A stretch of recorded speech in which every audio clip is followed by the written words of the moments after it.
Good health, wellness, well, that's normal. Are the degenerative diseases our country suffers from in unimaginable numbers caused by a deficiency in pharmaceutical drugs and costly medical procedures? What is the most visual of all the symptoms that we mistake for diseases?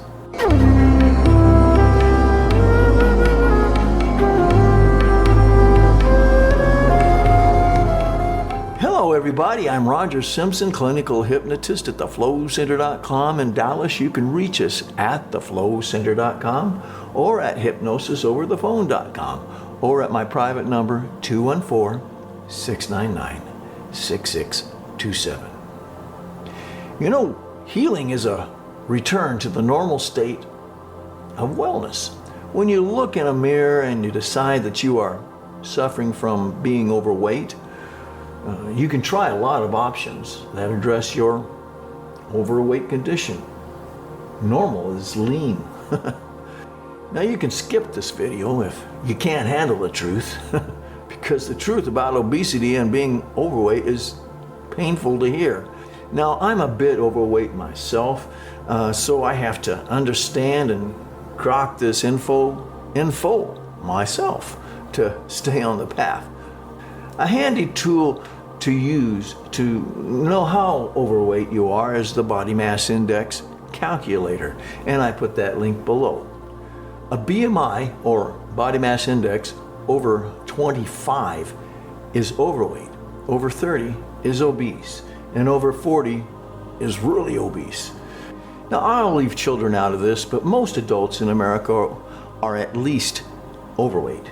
It breaks down to roughly a third are not overweight, a third are simply overweight, and the top third are obese. Here's the national map for obesity. Now this is a 2011 map. You can add 7% to all those percentages for the latest estimates because that's how far we've come since 2011. And you can double the 7% plus figures if you want to include overweight as well as obesity for the current estimate. Overall, in the year 2000, adult Americans that were considered obese passed 30% of the population, and this year have arrived at over 42% of the population. From the 2011 map, it looks like Colorado and Hawaii are doing the best. The western states are doing better than eastern states, and the Mississippi Valley looks like the valley of the shadow of death. And I would probably include eastern Texas in there, who probably avoided being the darkest color on the map by a fried catfish whisker.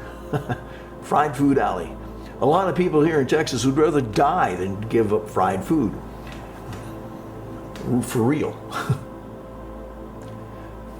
Being overweight is the most visible symptom of something not being normal, of a person not being normally well. Obesity and being overweight can accompany less visible symptoms that we normally treat as diseases. According to the CDC, obesity-related conditions include heart disease, stroke, type 2 diabetes, and certain types of cancer, hypertension, bad cholesterol. These are some of the leading causes of preventable premature death. And I would say it's one thing to have a premature death after a painful and miserable life, and a natural death following a long, relatively pain-free and vital life. Obesity robs people of life and discriminates by race. Black people are nearly 50% obese, Hispanics around 45%, whites about the same, a little less maybe. And Asians, well, they're doing great by a contrast, 17.5%. I wonder what they're eating. In 2006, it was reported that obesity directly and indirectly cost America $147 billion per year in medical treatment and lost work.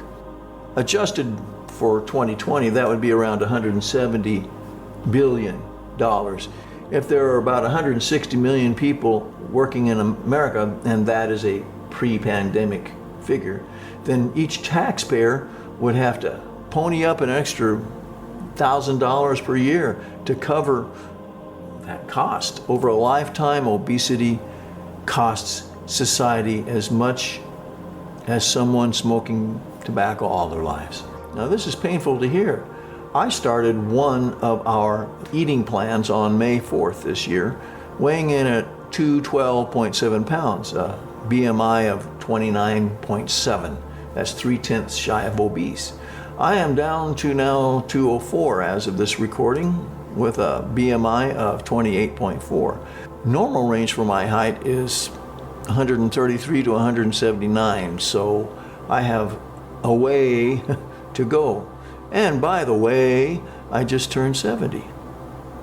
See you the next time when I'll let you know about the root cause of nearly all disease, ailments, sickness, suffering. Can you handle the truth? I know that I must if I want to be normal, that is, normally healthy and energetic for the rest of my days.